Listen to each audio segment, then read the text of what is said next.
दोस्तों आज की वीडियो का टॉपिक है बेसिक ग्रामर के बारे में। इस वीडियो के अंतर्गत मैं आपको ग्रामर क्या होता है और इसके कितने भाग होते हैं इस वीडियो के अंतर्गत मैं आपको बताऊंगा। नमस्कार दोस्तों, मैं सूर्या उपाध्याय एक बार फिर से आपके अपने चैनल सूर्या उपाध्याय में बहुत बहुत स्वागत करता हूं। दोस्तों जो भी मेरे भाई बहन चैनल पर नए हैं, चैनल को जरूर सब्सक्राइब कीजिएगा और वीडियो को लाइक एंड शेयर जरूर कीजिएगा। तो चलिए स्टार्ट करते हैं वीडियो। दोस्तों आज का यह मेरा वीडियो आप ही लोग के द्वारा किए गए कमेंट पर ही है। सबसे पहले मैं आपको बेसिक ग्रामर के बारे में A to Z बताऊंगा, तो वीडियो को स्किप मत कीजिएगा, इसके सभी पार्ट्स को अच्छे से देखिएगा। जो भी मैं आज बताऊंगा इसको अगर आप सीख लिए तो इंग्लिश की अच्छी खासी आपको जानकारी हो जाएगी। तो सबसे पहले मैं आपको ग्रामर के डिफिनेशन के बारे में बता देता हूँ कि ग्रामर होता क्या है। Grammar is the science which propagates the principle of the correct use of the language. इसको हम हिंदी में भी बता देते हैं। व्याकरण वह शास्त्र है जो भाषा के शुद्ध प्रयोगों के सिद्धांतों को प्रतिपादित करता है। दोस्तों अब हम बात करते हैं ग्रामर के टाइप के बारे में कि ग्रामर के कितने टाइप होते हैं। इन सभी को मैं अच्छे से बता रहा हूँ। पहला है ऑर्थोग्राफी, जिसको हम वर्ण विचार के नाम से जानते हैं। सेकेंड है इटिमोलॉजी, जिसको हम शब्द विचार के नाम से जानते हैं। और थर्ड है आपका सिंटेक्स, जिसको हम वाक्य विचार के नाम से जानते हैं। और फोर्थ है पंक्चुएशन, जिसको हम चिन्ह विचार के नाम से भी जानते हैं। और फिफ्थ है प्रोसोडी, जिसको हम छंद विचार के भी नाम से जानते हैं। तो दोस्तों ये पांचों बहुत ही ज़्यादा इंपॉर्टेंट है, इसको इंग्लिश का हार्ट माना जाता है। अगर आप इसको अच्छे से समझ लीजिए तो आपका इंग्लिश सबसे अच्छा हो जाएगा। तो मैं इन पांचों को अच्छे से समझाऊंगा। तो इसमें सबसे पहले मैं ऑर्थोग्राफी के बारे में बता रहा हूं, तो इसको आप अच्छे से देखिए और जो भी आपको न समझ में आए कमेंट बॉक्स में जरूर बताइएगा। तो चलिए स्टार्ट करते हैं ऑर्थोग्राफी।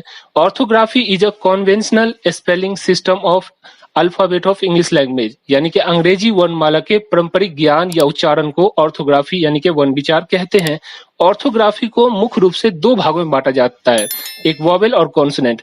पहले क्या होता था, इसे तीन भागों में बांटा जाता था, vowel, consonant and semi vowel. लेकिन अब जो है इसे सिर्फ और सिर्फ दो भागों में बांटा जाता है। पहला होता है वॉवेल और दूसरा जो हमारा है कॉन्सोनेंट। तो आइए देखते हैं वॉवेल क्या होता है, कॉन्सोनेंट क्या होता है। हालांकि ये सारी चीज आपको पहले से आती है, अगर नहीं आती एक डिवीजन के लिए हम लोग जो है इसे देख रहे हैं। कोई भी स्टूडेंट से पूछा जाए कि वॉवेल किसे कहते हैं तो बच्चा कहता है क्या, A-E-I-O-U को हम वॉवेल कहते हैं। लेकिन देखिए बात समझने की कोशिश कीजिए, हम पूछ रहे हैं वॉवेल का डेफिनेशन क्या है। हम ये नहीं पूछ रहे हैं कि वॉवेल कितनी संख्या होती है वॉवेल की, लेकिन बच्चा से पूछते वॉवेल क्या है तो कहते हैं A-E-I-O-U को हम वॉवेल कहते हैं। नहीं, उसका डेफिनेशन ये है कि इंग्लिश अल्फाबेट का वो अक्षर जिसकी अपनी साउंड हो। यानी इंग्लिश का जो अल्फाबेट होता है, अल्फाबेट में कितने अक्षर होते हैं, 26 अक्षर होते हैं टोटल।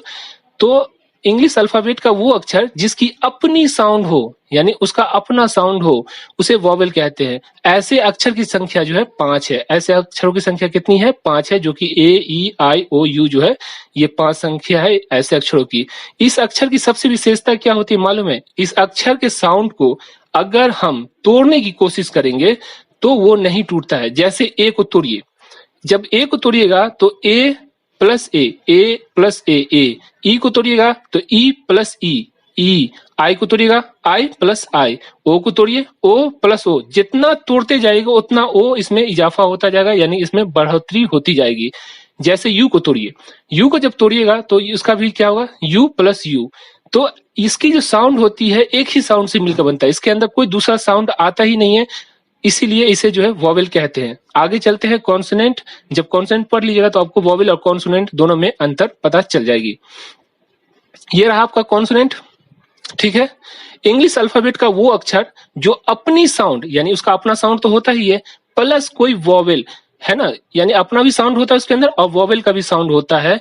अगर ऐसे साउंड से मिलकर बना होता है तो उसे हम क्या कहते हैं, कॉन्सोनेंट कहते हैं। ऐसे अक्षरों की संख्या कितनी है, 21। डेफिनेटली टोटल जो अल्फाबेट में जो टोटल नंबर्स ऑफ लेटर्स है कितना, 26 है। 26 में से अगर 5 वॉवेल हो गया तो बाकी कितना बचा, 21 बचा, ठीक है।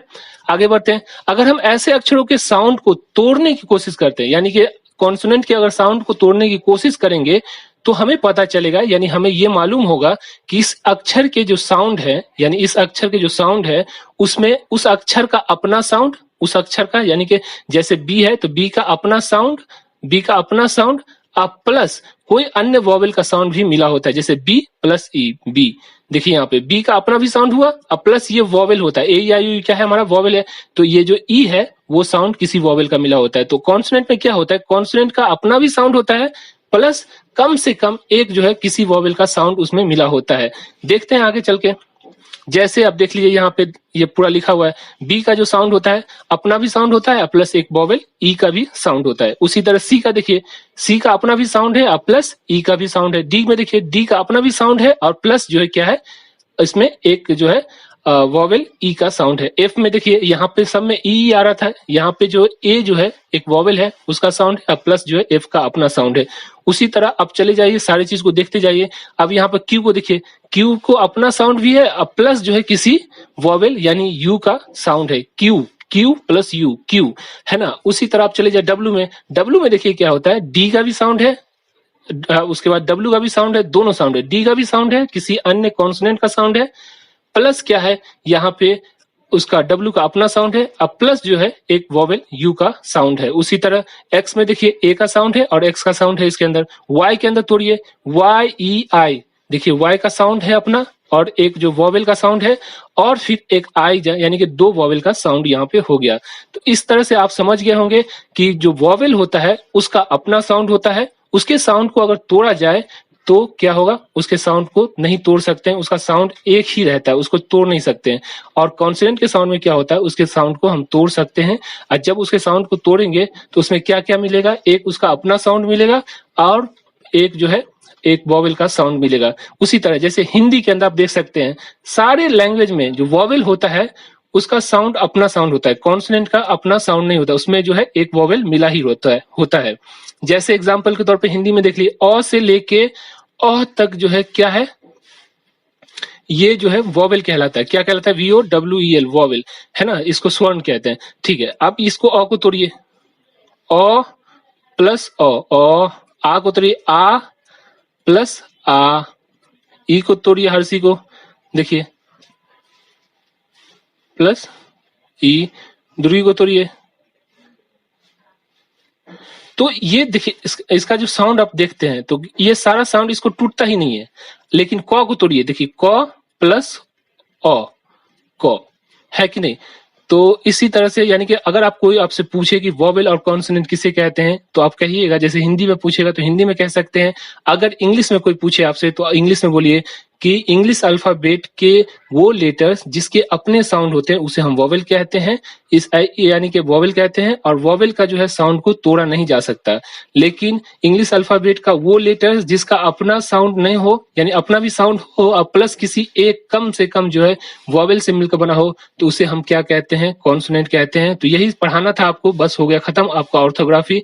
यानी कि जो आप यहाँ पे आपका जो सेक्शन हमने इंग्लिश ग्रामर को बांटा था तो ऑर्थोग्राफी आपका खत्म हो गया।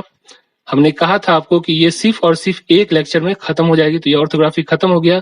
अब जो है कल से हम लोग जो है नया जो नेक्स्ट वीडियो आएगा उसके अंदर इटिमोलॉजी के बारे में हम लोग डिस्कस करेंगे।